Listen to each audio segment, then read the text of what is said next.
नमस्कार बच्चों, आज हम कक्षा 12वीं के व्यवसाय अध्ययन के अंतर्गत नियोजन के प्रकार, विषय और योजनाओं के प्रकार के बारे में जानकारी प्राप्त करेंगे। तो सबसे पहले हम ये जानते हैं कि नियोजन कितने प्रकार का होता है।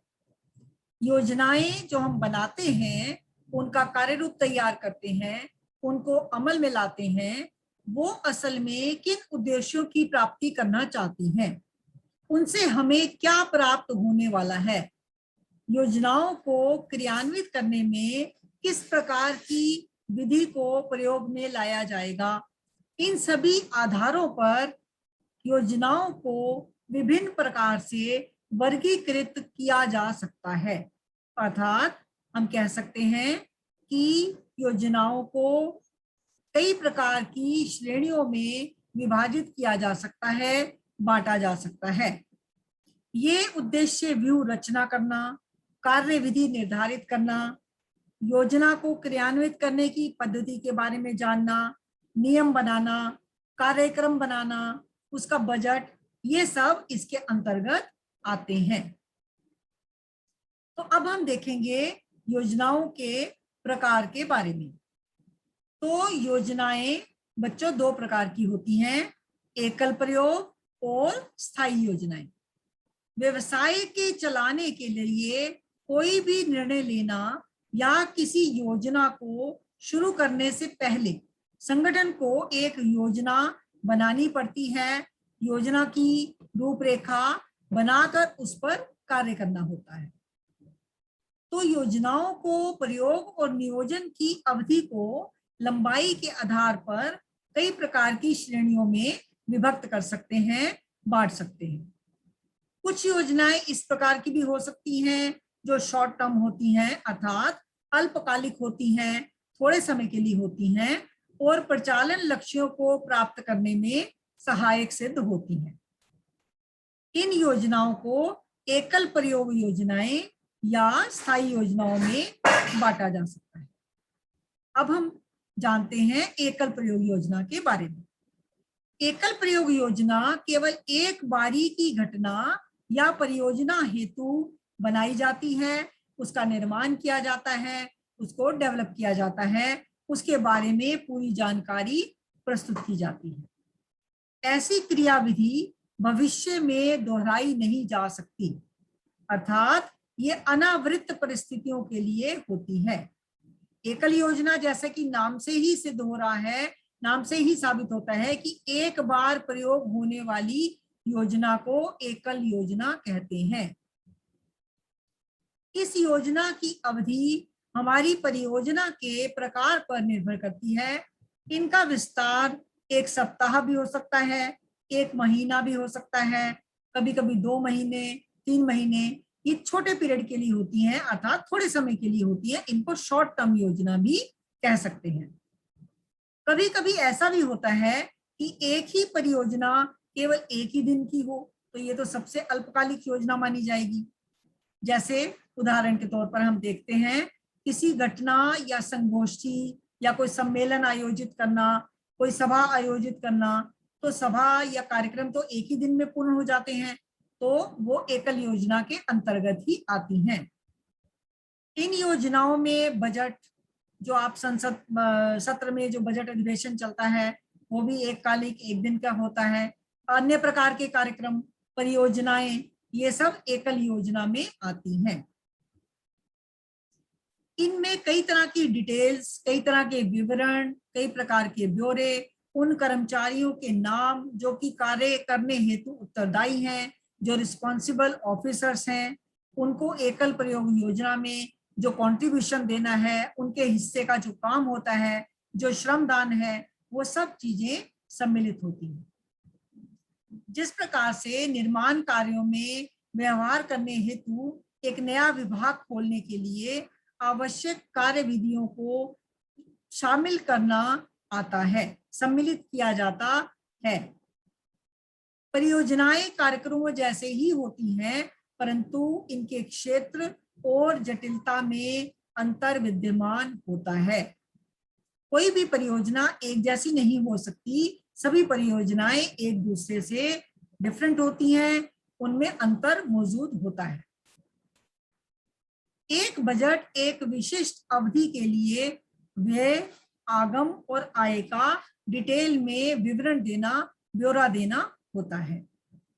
इसी प्रकार से दूसरी योजना आती है बच्चों, स्थायी योजना। तो एक स्थायी योजना क्या होती है?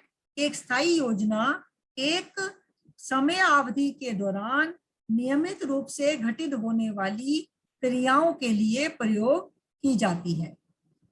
इसे ये सुनिश्चित करना होता है कि एक संगठन के आंतरिक परिचालन के लिए भली प्रकार से वो चल रही है, नहीं चल रही है, उसका मूल्यांकन किस प्रकार से हो रहा है, ये सब स्थायी योजना के अंतर्गत आता है। इस प्रकार की योजना मुख्य रूप से डिसीजंस लेने में कार्यकुशलता को, हमारी स्किल्स को बढ़ावा देती है, प्रोत्साहन देती है।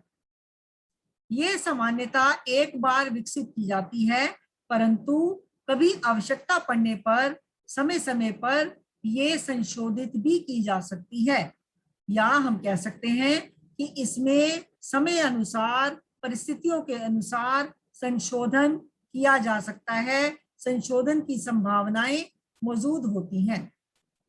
स्थायी योजनाओं के अंतर्गत नीतियां, कार्यविधियां और नियम ये सब शामिल होते हैं। नीतियां स्थायी योजनाओं के सामान्य प्रकार होते हैं जो एक निश्चित परिस्थिति, जैसे एक शैक्षिक संस्थान की प्रवेश नीति, किसी भी स्कूल में, विद्यालय में या महाविद्यालय में प्रवेश की नीति, जो एडमिशन के लिए जो फॉर्म्स फिल किए जाते हैं या एडमिशन करने के लिए जो भी स्कूल के द्वारा निर्धारित योजना रहती है, वो सब इसमें शामिल होते हैं। कार्यविधियां विशिष्ट परिस्थितियों, जैसे कि उत्पादन में प्रगति हेतु उसकी कार्यविधि में बदलाव लाना, ये सब कदमों का विवेचन करते हैं, चर्चा करते हैं, और ये तरीके, कई प्रकार के प्रोग्रेसिव तरीके उपलब्ध करवाते हैं। ये नियम हमें स्पष्टता बताते हैं, स्पष्ट रूप से बताते हैं कि हमें निश्चित तौर पर क्या कार्य करना है और एक विशेष समय के अंतर्गत क्या प्रतिवेदन मौजूद रहता है, क्या प्रतिवेदन प्रस्तुत करना है, ये सब चीजें इसमें शामिल होती हैं। योजनाओं के कई प्रकार होते हैं जो एकल प्रयोग, स्थायी प्रयोग, इन सब में वर्गीकृत नहीं भी किए जा सकते। एक व्यूह रचना का निर्माण करना, उदाहरण के लिए सामरिक नियोजन या प्रबंध करना, ये सब इसके अंतर्गत आते हैं। यह उच्च स्तरीय प्रबंधन द्वारा बनाई गई एक सामान्य योजना है जो संसाधन आवंटन की रूपरेखा और इसकी प्राथमिकताएं निर्धारित करती है, जिसका उद्देश्य सामान्यता उच्च स्तरीय प्रबंधन के द्वारा निर्धारित किया जाता है और एक मार्गदर्शक के तौर पर इनको देखा जाता है, जो हमें समय समय पर गाइड करते हैं, हमें बताते हैं कि हमें किस मार्ग पर चलना है। एकल प्रयोग और स्थायी दोनों ही योजनाएं प्रचालन नियोजन प्रक्रिया के ही अभिन्न भाग हैं, अभिन्न अंग हैं, जिनके बिना कोई भी योजना स्थायी तौर पर सफल नहीं मानी जाती। इस आधार पर कि योजनाएं क्या प्राप्त करने के लिए, किन उद्देश्यों की प्राप्ति हेतु बनाई गई हैं, निर्मित की गई हैं, उनकी व्यूह रचना करना, उनके उद्देश्य निर्धारित करना, नीतियां बनाना, कार्यविधियां बनाना और कार्यक्रम तथा बजट के रूप में उनका वर्गीकरण करना, उनका बंटवारा करना, उनको विभाजित करना, ये सब चीजें आती हैं। तो ये तो हमने पढ़ा योजनाओं के प्रकार, स्थायी योजना, एकल योजना और इसके अन्य उदाहरण। अब हम प्रश्न, इस अध्याय के अंत में कुछ प्रश्न उत्तरों की चर्चा करने जा रहे हैं। तो योजनाओं के प्रकार, इससे संबंधित प्रश्न उत्तर इस प्रकार हैं। प्रश्न संख्या 1, योजनाएं कितने प्रकार की होती हैं, उनके नाम उल्लेख कीजिए, उनके नामों का उल्लेख कीजिए। तो इसका उत्तर है बच्चों एकल प्रयोग योजना तथा स्थायी योजना। जैसा कि हमने अभी अध्याय में पढ़ा कि योजनाएं दो प्रकार की हो सकती हैं। एकल प्रयोग योजना जो कि अल्पकालिक होती हैं, थोड़े समय के लिए होती हैं, क्षणिक होती हैं, और स्थायी योजना जो कि परमानेंट होती हैं, जो बड़े उद्देश्यों के लिए निर्धारित होती हैं। प्रश्न संख्या 2, स्थायी योजना से आपका क्या अभिप्राय है, अर्थात स्थायी योजना से आप क्या समझते हैं, स्थायी योजना को परिभाषित कैसे करेंगे। तो स्थायी योजना से तात्पर्य है एक समय अवधि, एक पर्टिकुलर टाइम स्पैन, उसके अंतर्गत नियमित रूप से घटित होने वाली क्रियाओं हेतु जो प्रयोग की जाती हैं, और इसमें यह सुनिश्चित किया जाता है कि अभिकल्पित किया जाए कि एक संगठन के आंतरिक परिचालन भली प्रकार से चल रहे हैं, सुरुचि पूर्वक चल रहे हैं या नहीं। ऐसी योजनाएं मुख्य रूप से नैतिक निर्णय में कार्यकुशलता को बढ़ावा देती हैं, प्रोत्साहित करती हैं। यह सामान्यतः एक बार विकसित की जाती हैं, परंतु यदि जरूरत पड़े समय समय पर व्यवसाय की अन्य जरूरतों को पूरा करने के लिए इनमें संशोधन की भी संभावना मौजूद रहती है। स्थायी योजनाओं के अंतर्गत नीतियां, कार्यविधियां और नियम शामिल होते हैं। प्रश्न संख्या 3, एकल प्रयोग योजना से आप क्या समझते हैं। एकल प्रयोग योजना से आपका क्या तात्पर्य है। तो इसका उत्तर है बच्चों, एक एकल प्रयोग योजना केवल एक बारी की घटना या परियोजना के लिए किसी उद्देश्य से विकसित की जाती है। ऐसी क्रियाविधि भविष्य में दोबारा से दोहराई नहीं जाती, अर्थात यह परिस्थितियों पर डिपेंड करता है, परिस्थिति और परिस्थितियों की अनुकूलता के अनुसार ही निर्धारित होती है। इस योजना की अवधि, पीरियड क्या रहता है, परियोजना के प्रकार पर कि परियोजना किस प्रकार की है। किसी भी कंपनी की परियोजना के प्रकार पर यह डिपेंड करता है, निर्भर करता है कि ये किस प्रकार की है। इनका विस्तार एक सप्ताह भी हो सकता है, एक महीना हो सकता है, 2 महीना, 3 महीना, 6 महीना हो सकता है।